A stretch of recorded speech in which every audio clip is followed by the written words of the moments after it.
শুভ দুপুর সবাইকে।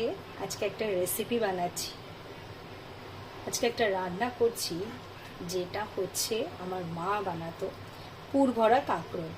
মা বানাতো হচ্ছে মানে গোটা কাঁকরোল, আমি তো এটা হাফ করে নিয়েছি। গোটা কাঁকরোল, সেই কাঁকরোলের বীজগুলো বের করে তার ভিতরে পুর দিয়ে মা ফ্রাই করতো। কিন্তু আমি কি করলাম, আমি না কাঁকরোলগুলোকে এত সময় নেই, তো আজকে কাঁকরোলগুলোর ভেতরের যে সিডগুলো সেইগুলোকে ফেলে নারকেল, তারপরে পোস্ত, একটু সর্ষে দিইনি, একটু হচ্ছে সাদা তিল, এই দিয়ে আর কাঁচা লঙ্কা সঙ্গে ভীষণ ভালো করে পেস্ট করে নিয়েছি। ব্যাস, পেস্ট করে একটু সর্ষের তেল দিয়ে কড়াইতে ভালো করে নেড়ে নিয়েছি, মানে তেলটাকে গরম করে তারপরে নেড়ে নিয়েছি। যাই হোক, আর এই দেখো, আর হ্যাঁ, কাঁকরোলগুলো মাঝখান থেকে কেটে একটু ভাপিয়ে নিয়েছিলাম, তাহলে কাঁকরোলগুলো বেশ নরম হবে। আর এইবার এদিকে বেসন কিন্তু আমি গুলিয়ে রেখেছি, আর এই দিকে তেল কিন্তু গরম করতে বসিয়ে দিয়েছি। ওই দেখো, আমার এই কড়াইটাতে না মানে ভাজতে ভীষণ সুবিধা হয়, রান্না করতেও খুব সুবিধা, তাই জন্য এই কড়াইটার মধ্যেই আমি এইগুলোকে ভাজবো।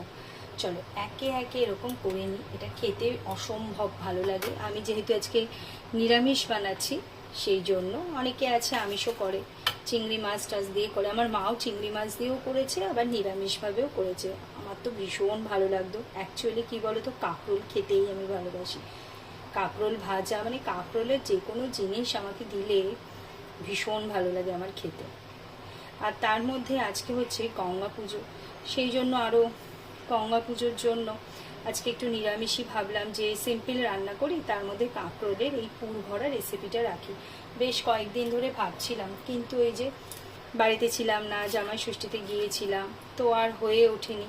তাই ভাবলাম না, আজকে যখন নিরামিষ খাচ্ছি তো আজকেই করে নিই।